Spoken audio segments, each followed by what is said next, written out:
Hello, welcome back. It has been a long break.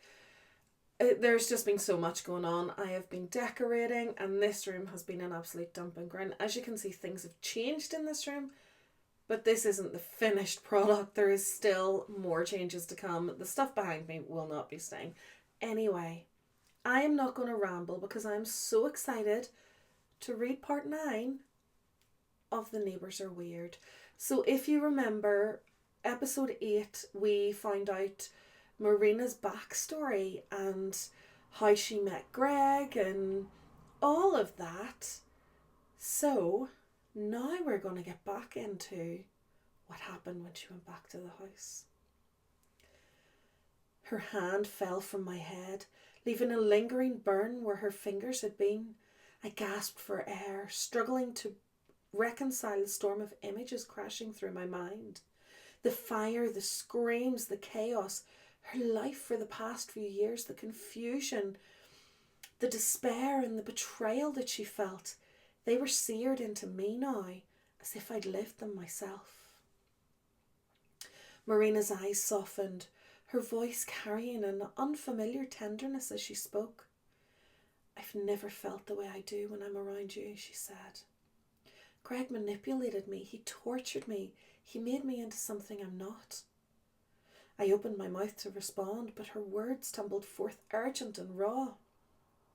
You believed me, you trusted me, and you led me here to the gates of my home, the place I have been yearning for.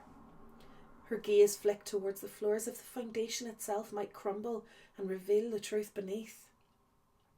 My kind wants to mimic humans, to walk among them, to feel what they feel, but I do not. She stepped closer, her presence overwhelming, intoxicating. My dwelling is below, in the depths where I reign as a leader. It is a realm of power, of beauty and freedom unlike anything in this finite world. And I want you there with me. My heart pounded, her words sinking in with a weight I couldn't ignore. Come with me, she said, her voice like a siren's call. Leave this fragile world behind. Be my king, and I, your wife, for eternity.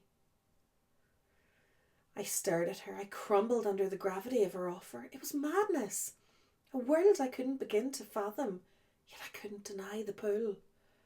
The thought of leaving everything behind, of ruling at her side, of eternity with her, sent a thrill through me that I couldn't explain.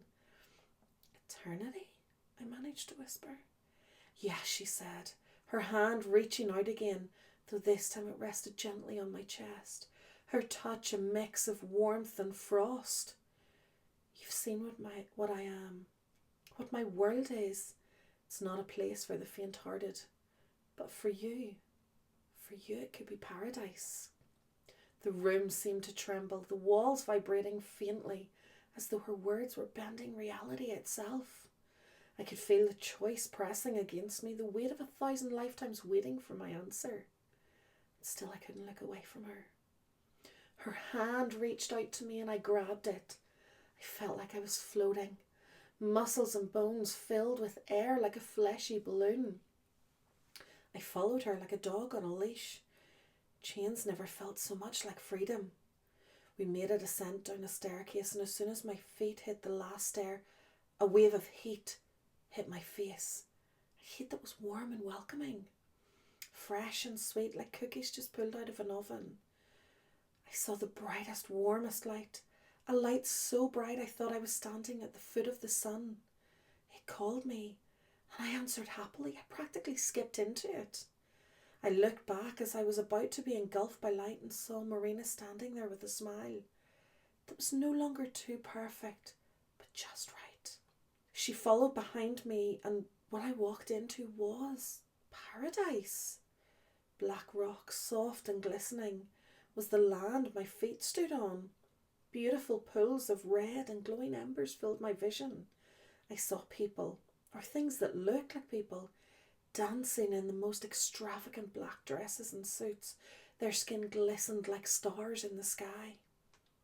I heard a choir singing at the top of their lungs, the most enchanting hymns, raising their praises to this beautiful realm that they inhabit. I saw tall and lengthy beings that resembled Marina in the visions that she had given me, laughing and smiling like a joy I had never seen before. I took a step forward, drawn to their celebration, eager to share in their joy. But pain, sharp and overwhelming, ripped through my body. I froze, gasping, and looked down at my arms. My skin flaked and crumbled away like brittle parchment thrown into a roaring fire. Beneath the destruction, my flesh was revealed, dark as the void, shimmering with an otherworldly beauty. The agony was unbearable, yet I could not scream. Tears spilled from my eyes instead. Unbidden and hot against my burning skin, I was changing, becoming something else, something beautiful. A hand rested on my shoulder, firm and steady. I turned to find Marina beside me, her eyes gleaming with assurance. She cupped my chin, lifting my head so I would meet her gaze. "My dear," she said softly, her voice like a lullaby against the storm of my pain. "It's all right. The pain won't last. This new body you're growing will fulfill your every desire. Stand tall and strong as your body breaks and burns. My people are watching you, and you will be their king. Show no weakness." Her words sank into me, anchoring me even as my back arched with another surge of torment. I staggered, nearly falling, but her voice echoed in my mind. "Do not be weak." The pain surged again, this time tearing through my spine like lightning. I gasped as the sensation spread, something unfurling, growling. A sound like the rush of wings slicing through air filled my ears. I turned to Marina, desperate for reassurance, and saw a shadow stretch behind me. It wasn't hers. It was mine. The wings, dark as eternity, spread wide, their edges shimmering like embers in the dim light. Marina smiled, a proud, almost maternal gleam in her eyes. I smiled back, the pain receding like a distant memory. She extended her hand toward the beings across the expanse, the ones whose laughter and music still filled the air. "Go to them," she said simply.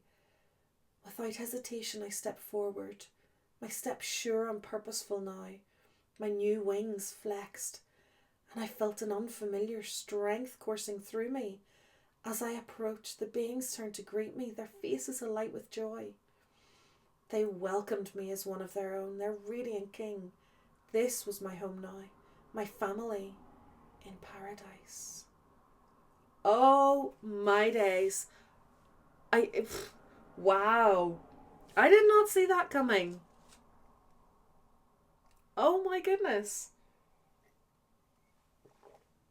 Guys, I'm too excited. We're going to sign off this one, and I'm going to record the next one because I need to know what happens in the last episode. What happens to his family? What happens to Greg?